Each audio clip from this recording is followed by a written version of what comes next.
Global skill development mission में आपका स्वागत है।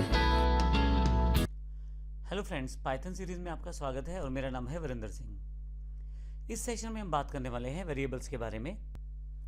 पिछले सेशन में मैंने कुछ वेरिएबल्स के एग्जांपल आपको दिए थे, जिसमें x, y, z, नेम और बिल इत्यादि थे। इस सेशन में मैं उन्हीं एग्जांपल्स को आगे बढ़ाता हुआ आपको प्रैक्टिकल रूप में दिखाना चाहता हूँ किस तरह से पाइथन में हम वेरिएबल्स को बना सकते हैं, यूज़ कर सकते हैं।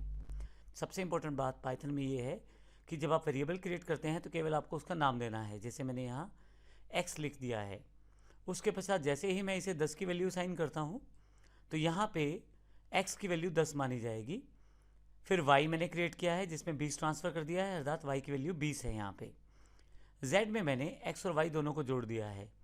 अगर आप पहले से प्रोग्रामिंग किसी लैंग्वेज को जानते हैं, जैसे जावा, सी, C++, उन सब में प्रॉपरली ब्रैकेट्स को फॉलो किया जाता था और ज़्यादातर मेन फंक्शन का प्रयोग किया जाता था, जबकि पाइथन में किसी भी तरह का मेन फंक्शन नहीं है और इसमें किसी भी तरह का सेमी कॉलन ब्रैकेट्स का ज़्यादा इस्तेमाल नहीं किया जाता। जहाँ जहाँ जिस सिंटेक्स की ज़रूरत रहेगी मैं उसको आपको प्रोग्राम के अनुसार समझाता रहूँगा। लेकिन यहाँ पे अगर आप देखें तो वेरिएबल्स क्रिएट करते समय मैंने किसी भी तरह की डेटा टाइप को नहीं दिया है। यदि आप पहले से किसी लैंग्वेज के बारे में जानते हैं, जैसे C++ या जावा, तो आपको पता होगा कि आप इंटीजर वेरिएबल क्रिएट करने के लिए, न्यूमेरिक डेटा को स्टोर करने के लिए INT इंटीजर कीवर्ड का प्रयोग करते थे। लेकिन यहाँ पाइथन में ऐसा बिल्कुल भी नहीं है। पाइथन इस तरह से सिंटैक्स में बड़ी सिंपल लैंग्वेज है। यहाँ मुझे केवल वेरिएबल का नाम देना है, जैसे x दे दिया मैंने, और फिर उसको जो वैल्यू देना चाहता हूँ वो असाइन कर दी। इस तरह से x में 10 की वैल्यू स्टोर हो जाएगी। तो यहाँ तीनों वेरिएबल जो पहले वाले हैं ये न्यूमेरिक डेटा को शो करते हैं, x, y और z। और अगर मैं स्ट्रिंग सेव करना चाहता हूँ तो केवल मुझे कोई भी वेरिएबल का नाम कुछ भी हो सकता है। मैंने यहाँ नेम डिफाइन कर दिया है, लेकिन नाम पहले से बने हुए कीवर्ड्स ना हो। वेरिएबल के जो नाम रखने के नियम है उसकी जानकारी हम अगले सेशन में लेंगे। लेकिन अभी जो बात कर रहा हूँ इसमें मैंने एक नाम रखा है वेरिएबल का नेम, और उसमें मैंने एक स्ट्रिंग सेव कर दिया है। स्ट्रिंग आप डबल कोट्स में या सिंगल कोट, दोनों में से किसी भी एक तरह के कोड का प्रयोग कर सकते हैं। अर्थात या तो आप डबल कोट्स का यूज़ कीजिए या सिंगल कोट्स का यूज़ कीजिए और आप उसको नेम में ट्रांसफ़र कर सकते हैं। पाइथन में सबसे आसान है प्रिंटिंग करवाना। तो आपको केवल प्रिंट लिखना है और वेरिएबल का नाम पास कर देना है। जैसे मैंने x पास किया तो x का वैल्यू प्रिंट हो जाएगा जो कि 10 है, y पास किया 20 प्रिंट हो जाएगा, z पास किया क्योंकि दोनों का टोटल है x और y का तो 30 आ जाएगा यहाँ पे, और फिर नेम जिसमें वरिंदर सिंह लिखा हुआ है। अब ये प्रोग्राम मेरे पास तैयार है जिसमें मैंने 4 वेरिएबल्स को बनाया है और फिर उन्हें प्रिंट करवाया है। आइए देखते हैं इसको कंपाइल कैसे करेंगे। लेकिन इससे पहले मैं इसे सेव कर लेता हूँ।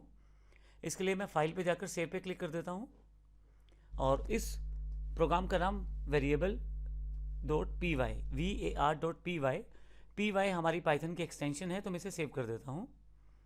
अब मैं कमांड प्रॉम्प्ट में जाऊँगा और यहाँ पहले से मेरे पास मेरा पाथ है जहाँ मेरे प्रोग्राम्स पड़े हैं। यहाँ मुझे टाइप करना है पाइथन स्पेस var, जो कि वेरिएबल की फाइल है .py। जैसे ही एंटर करूँगा आप देखेंगे मेरे पास आउटपुट आ गया है 10, 20, 30 और वरिंदर सिंह।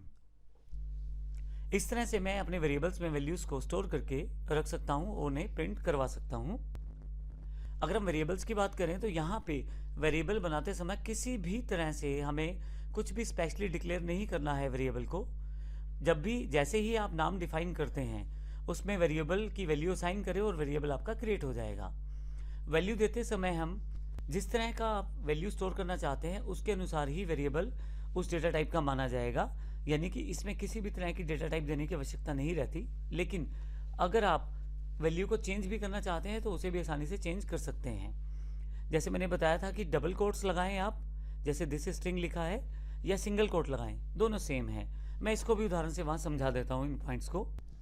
मैंने यहाँ नेम वेरिएबल जो मेरे पास वरिंदर सिंह सेव किया हुआ था उसको मैंने वैल्यूज़ का चेंज कर दिया है, ऑथर वैल्यू कर दिया है उसका। लेकिन अब की बार मैंने सिंगल कोट यूज़ किया है। और यहाँ देखें तो मैंने फिर से वो प्रिंटिंग वाला सिस्टम सेम है। मैं सेव कर दूंगा फाइल को। अब ध्यान रखिएगा प्रोग्राम को दोबारा रन करने से पहले सेव ज़रूर कर लें। फिर से कमांड प्रॉम्प्ट, और यहाँ पे अगर आप कीबोर्ड पे बनी हुई अप और डाउन कैरो की को यूज़ करेंगे तो आपके पास पिछली वाली कमांड दोबारा वापस आ जाएगी। तो मेरे पास यहाँ पे देखें कमांड वापस आ गई है। मैं पिछली सारी कमांड्स यहाँ से निकाल सकता हूँ। मैंने इस प्रोग्राम को वैर के नाम से सेव किया है, तो यहाँ पाइथन और उसके पश्चात var.py, देखिए मेरी फाइल का नाम वैर है। तो जैसे ही मैं एंटर करूँगा मेरे पास आउटपुट आ जाएगा। अब देखें यहाँ पे जो लास्ट वैल्यू आप किसी वेरिएबल में देते हैं वो उसको याद रहती है। तो मैंने यहाँ नेम में ऑथर वैल्यू दिया था, तो वो यहाँ पे याद है। तो इस तरह से मैं इसका प्रयोग कर सकता हूँ अपने प्रोसेस के लिए। तो वेरिएबल्स में डेटा किस प्रकार से स्टोर करते हैं, किस प्रकार से प्रयोग करते हैं, वो जानकारी मैंने आपको दी। और प्रिंट से आप किस प्रकार से उसको स्क्रीन पे प्रिंट करवा सकते हैं, ये भी हमने देखा। अगले सेशन में हम वेरिएबल से जुड़े हुए बेसिक नियम जानेंगे, ताकि हम जब वेरिएबल डिक्लेयर करवाएं तो हमसे कोई गलती ना हो। धन्यवाद।